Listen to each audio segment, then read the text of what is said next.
As far as why the reason that suicide and mental health is so much of a concern within the industry, there's lots of hypotheses about it. Lots of people think, okay, it's going to be one specific reason. A very unique thing about veterinary medicine is the fact that we do euthanize the patient. We essentially have to be comfortable with the fact that if a patient is suffering and we are not able to relieve that suffering in another fashion, we're not able to heal them, get them through it, whether it's because medically they're so far gone or whether economically they're not able to go through it, yes, we have to find some way to be able to cope with euthanasia, and that is a huge stress.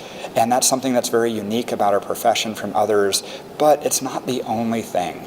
There are lots of other things that are a factor and combine really within our industry to add to an effect. As part of Not One More Vet, we have 13,000 veterinarians and 300 veterinary students who are there, and I get to kind of see their feedback and see what they're concerned about. And yes, people talk about euthanasias and a financial euthanasia, stress of other things going on, but it's not as prevalent as I really would think it would be, even though that's a highly unique thing about our profession. There's many other aspects that end up adding up to it. I mean, having that stressful review where someone just rips you a new one out there and really doesn't understand the full situation, absolutely that's a stress. Having the financial impact of the debt that you take, whether being a student or a veterinarian or a specialist, there's still a lot of debt that's imposed, and the income, yes, that's absolutely a stress.